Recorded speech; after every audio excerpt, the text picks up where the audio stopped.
Hey everybody, I'm Sean. And I'm Steph. And we right here, we're Rampant Design. Welcome to episode 33 of Running Rampant. Woo woo! A little vlog podcast / show that talks about Rampant Design. That's us. Talks a little bit about what it's like to run a small business, and of course we take questions from you, our lovable, fine, furry friends on the interwebs who I love so much. Hug. What are we talking about today, Final Cut Steph? Well, today's business topic is all about career abandonment. I'm out. Oh, no? Okay, cool. Cool topic. Let's do some Rampant homework first, per usual. Per usual. So, it was great seeing every single person at NAB. We had such a great time. It was so much fun. Lots to see, lots of stuff.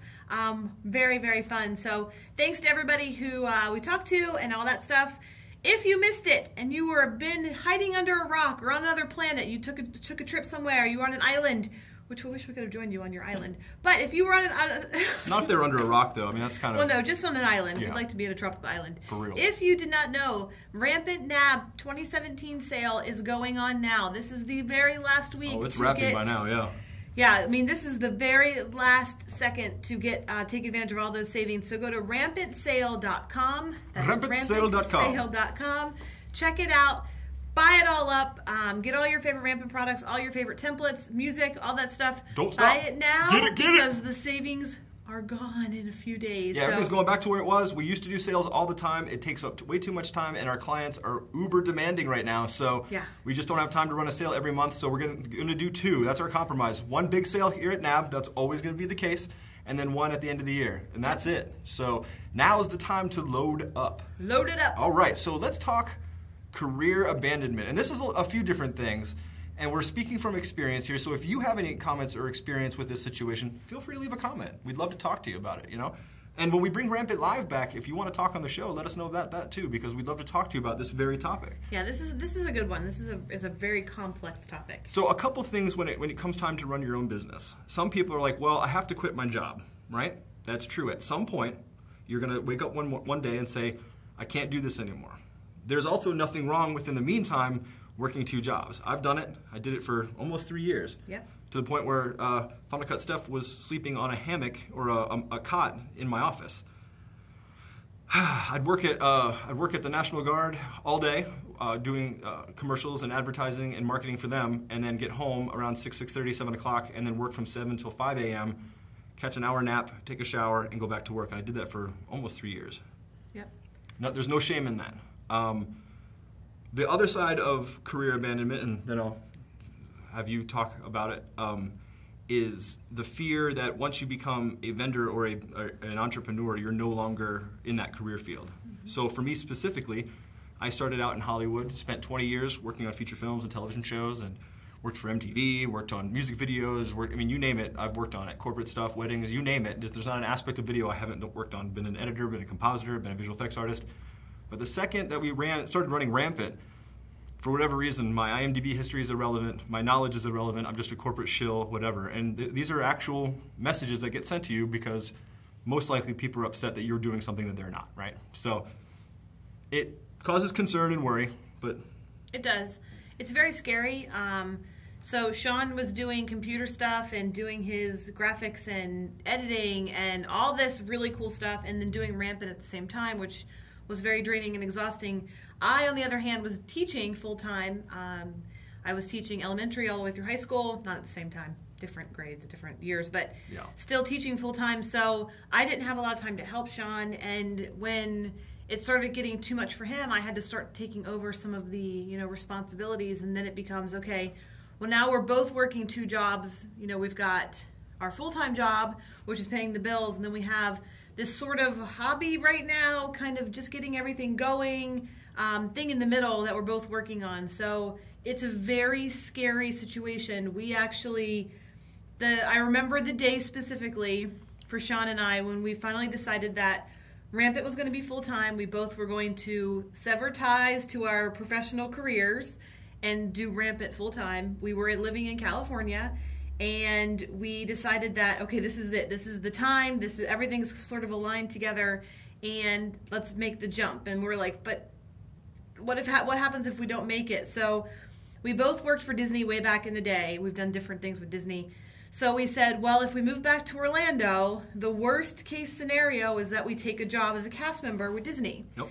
It's always there. Always there. I mean, you're not talking about anything glamorous or glorious. It's just it's a job. It's a job, you know. Yep. So we ended up saying, okay, so if we moved back to Orlando, we had to leave California. California was too expensive, and it was way too expensive to have a startup company with no money coming in, and us saying, okay, bye-bye career, bye-bye money, let's go for Rampant. So we decided that Orlando was our safe bet. And like I said, our worst case scenario, if Rampant completely tanked, which it was starting to pick up momentum very, very slowly, but if Rampant completely tanked, we always had Disney to fall back on. So that was our backup plan. As well as our respective careers. We could always go back. I could always go back to compositing or animating or editing for somebody. You could always go back to teaching or doing web design. I mean, there's just a lot of things we could go back to doing. Right. But, you know, part of it, you know, you've always got to find it, for us anyway, we've always had a catalyst. We've always had some kind of thing that launches us into the next step. And when we were in California, I was working for one of the biggest jerks on the planet, super misogynist, super racist, just, you know, very physically and verbally abusive. And it's just like, look, you know, I've done this career for over 20 years. I just don't need this in my life anymore. You know, and it was like one of those situations where the dude is so rude and so raw that you just want to backhand him, but you can't go around being that guy who backhands senior citizens. You know, that never bodes well for you. So the logical solution would be to stand up, walk away, and just let the thing burn behind you, because it's time. It's time to stop making money for other people, and it's time to start making money for yourself. We've always been bit by the entrepreneurial bug, though. If it's not for you, it's not for you. Not trying to encourage you to quit your job, just saying, the feelings of anxiety or stress or grief or worry when you quit your job and you don't know where your next paycheck is coming from is very much a real thing, right? That's why people hedge their bets and do 2 jobs at once. It's going to kill your social life. It's going to kill your sleep habits. I probably gained 100 pounds working 2 jobs and never sleeping for 3 years. So take that into consideration. There's always going to be a positive or a negative to what decisions you make, you know. So, but it's something you can do, right? Yeah, it's definitely doable. I mean, but it is jumping. I feel like business ownership is jumping in with both feet. There is no dipping your toe in. You have to do it. And it's sort of, and if you watch Shark Tank, the sharks on Shark Tank always talk about, you know, that if you're not 100% invested, you're not 100% invested. So it's kind of, you can't have 2 jobs. You can't do 2 things at one time. You have to be all in or you're nothing. And so that was what we did. We jumped in, and it was all or nothing, and that's how we looked at Rampant. And there were times where we didn't know when we were gonna eat or what we were gonna eat, and it became, okay, well, tonight we're sharing a little teeny pizza, a little Tostino's pizza from the freezer section, 99 cents, you know. So it becomes where you really sort of dig down deep and find out what you're made of when it comes to jumping in. And boy, it was tough. We had a lot of rough moments. We worked out of the house for, well, up until now. Up until 6-7 months ago. So. It's, you can still work 2 jobs. I want to clarify on something Final Cut Steph just said. You can still work 2 jobs when you're studying this thing, but at some point when it's ready to take the business seriously, you can't work 2 jobs. At some point you're going to have to quit or hire someone to take over the job for you. You just cannot do a company part-time and experience any kind of real growth. Our growth went up exponentially when day 1, this was all Rampant all the time. Everything, the website growth increased, the YouTube traffic increased, everything went up because we were now dedicating our time and our lives essentially to this thing, right? Not saying that there are people out there who did it part-time and they were super successful. That happens, right? There's always going to be an exception to the rule, but 99 times out of 100, you're going to run into a situation where it's just put your head down and get to work. Yep. And it's really scary. Oh yeah, the first couple months, first couple years actually really of not knowing where the next paycheck is coming from. Are you kidding me? I mean, seriously. I always have the same conversation with people, and the answer is always the same. It's like, oh, this is refreshing to hear. I don't know who's lying to anybody. I haven't seen anybody who's talking about the entrepreneurial life saying this is easy. And I never once said, not one, man, I should have done this years ago. Woo, Scrooge McDuck this. No, not one person, not once. It's really the opposite. Mark Cuban says, I have 8 ketchup sandwiches. I know what that's like. Yep. Know what that's like. You know, you got to make the concessions that you have. We've got 1 car. We pared down. We've got no cable. You know, do whatever you can to. Who has time for cable anyway? But anyway, the only thing we ever buy is stuff for the company and occasionally clothing when the holes are too big and they're no longer fashionable. You know what I'm saying? So that's about it for this particular topic. Career abandonment. It's an interesting way to label that, but really it's about deciding when's the right time to step away from your career and become an entrepreneur? And also, don't take any garbage from people. So many people come up to me and go, oh, I didn't even realize that you're actually a visual effects artist. I thought you just made stuff to sell. Yeah, definitely rise above.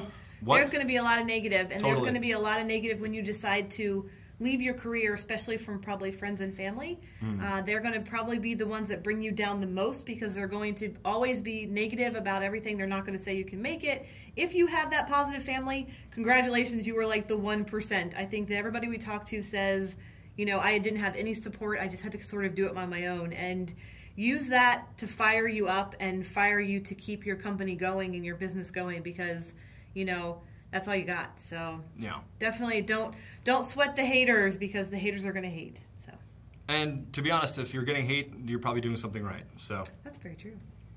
So don't forget to check out this episode and all other episodes, both in podcast and vlog form, on Running Rampant. .biz. That's runningrampant.biz. And also, we've extended the NAB sale for just a little bit longer, so go to rampantsale.com. This is your last time. This is it. It's going away. This is all. We always end up 2 weeks later, oh, I had this thing in my cart for like 6 months. No, we can't do that. It's wrapping it up. So tell your friends right now this is it, and we'll see you all again in November when it comes time for the sales. That's right. But until then, until next time in the next episode, I'm Sean. I'm Steph. We're Rampant Design, and this is Running Rampant. Bye. Catch you all later. Bye.